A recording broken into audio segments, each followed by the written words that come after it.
I thought early, and I actually wrote a piece, not for the Daily Caller, I'm embarrassed, but for Politico, because I wanted to sort of drop a bomb into my neighbor's laps, and said, look, you may think that Trump is a ludicrous figure, and you may be onto something, but fundamentally what he's saying is not crazy at all, and in fact it's necessary. And if you don't want to have another revolution in the country, you should probably start paying a little bit of attention to what the people beyond Washington think. And I thought then, that was January of 2016, I thought that that message was so rooted in common sense and also in observed reality that he would probably win, and he did. So I got a lot out of making that one call correctly in my life. And I really did think that we would see, say, 5 or 6, 7 years hence, a political system that more closely matched that idea. That the work product coming out of Washington would bear a little closer resemblance to what people wanted. And of course the opposite happened. It's crazy how that idea just went away and no one actually believed in it, that blew my mind most of all, including a lot of people I thought were on my side.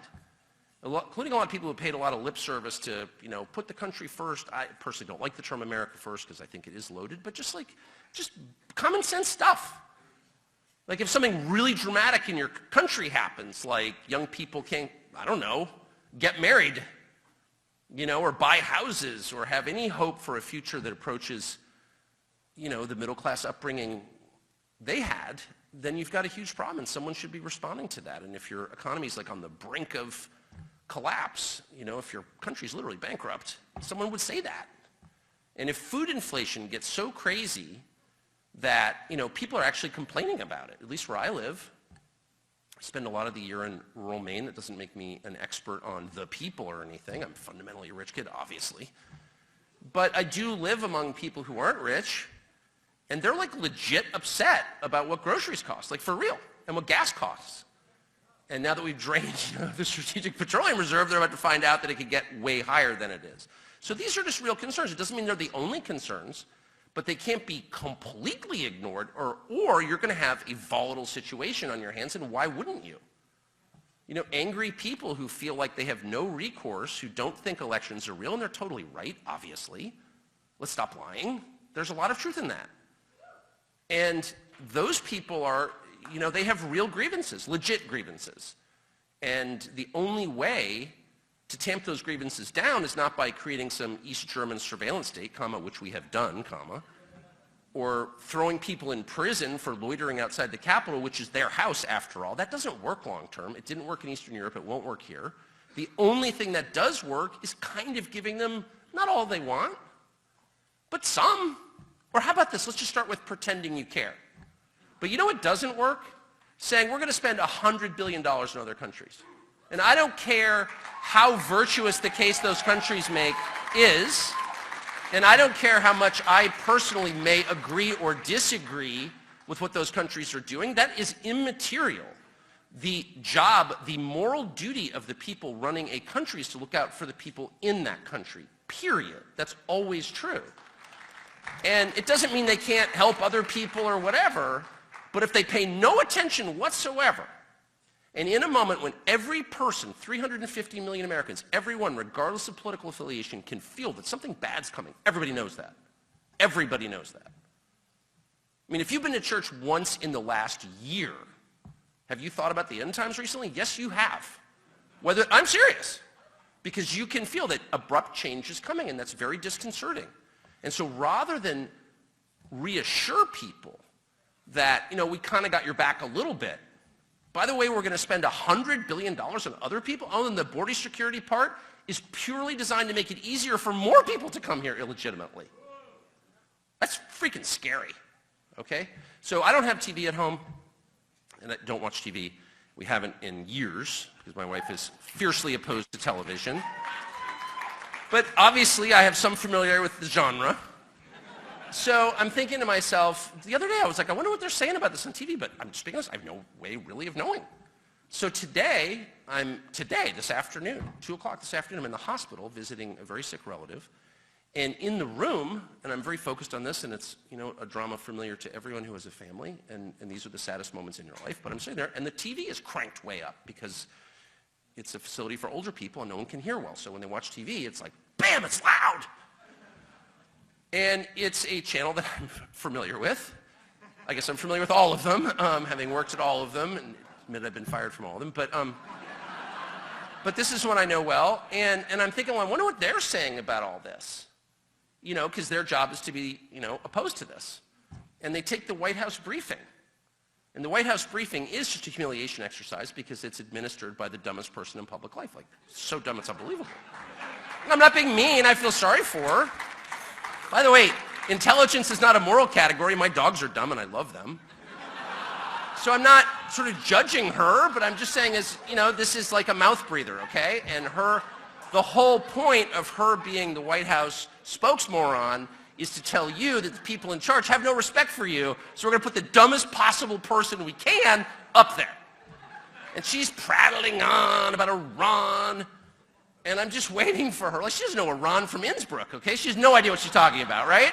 And I'm literally waiting for her to say, you know, to attack Saddam Hussein, the president of Iran, okay? Because literally her shallowness has no bottom.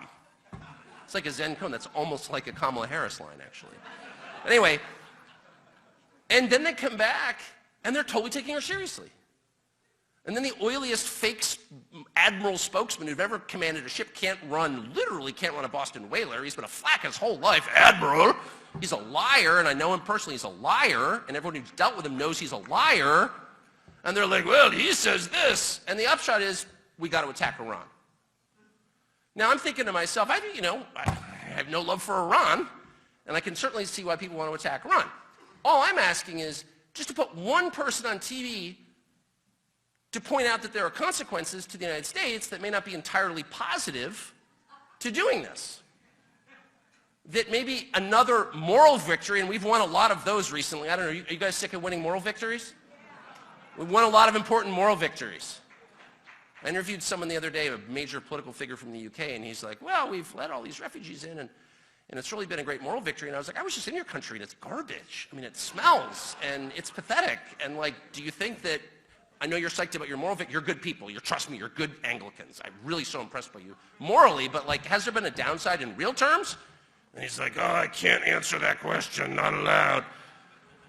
So anyway, I just wanted someone to stand up and ask the obvious question. I'm not even arguing against a war with Iran. I'm merely saying there are consequences to doing that. One is we can't win it, probably, with the defense that we have currently. I think that's fair. But even if we could, I mean, what would happen if they mine the Straits of Hormuz? I mean, I'm no energy expert, but I think that we would have an immediate energy shock that would send our country into an economic spiral within like hours, okay? And we don't have any cushion because we burned it all, because the senile guy's running for president again, okay? And we sort of let that happen. We sold some of it to China. We sort of let it happen. So that's not a small thing. One thing Americans are not used to is being poor. In the rest of the world, people really worry about the economic effects of everything. Why wouldn't they? Because they're not generationally rich like us. But what if we ran out of money? At the very same moment that American society is more fractured, our social fabric is in tatters, and we've let in millions upon millions of people who have no affinity for the United States, who are merely here for the economic benefits, which, by the way, is not all bad, and I think a lot of them are good people. I'm not attacking them. I'm merely saying their addition does not make us a more cohesive country. It makes it a far less cohesive country, okay? No matter how admirable they may be, and I know some of them, and I really like them, okay? I've even met illegal aliens I really like. I'm just being honest. But if you have millions upon millions of people with no loyalty to the United States who are all on public benefits and the country goes bankrupt, what happens? You know, last time we had a depression, the country held together because Americans had a lot in common with each other. But what happens next time, honestly? Moreover, when your country's at war, civil liberties disappear. And we saw this in the last 20-year war on terror. And I supported all that stuff, and I have egg on my face. I'm worse than that. I'm ashamed of the measures that I supported, which were, of course, turned against me. And the NSA got busted reading my text messages on Signal, which is supposedly secure. Spoiler, it's not. So keep the naughty pictures off Signal, okay, because they're looking at them. But they did that. They got caught doing it. No one resigned or even apologized, and that was all legal because of the measures we put in place the last time we were fighting the bad guys over a 20-year period that measurably weakened the country and from which we derive nothing in the end. So I'm merely saying maybe we should just pause for 1 second to ask, could we be doing that again, but at scale? Not one person. You're not allowed. Because everything is some moral argument. Well, are you on the side of the bad guys? No.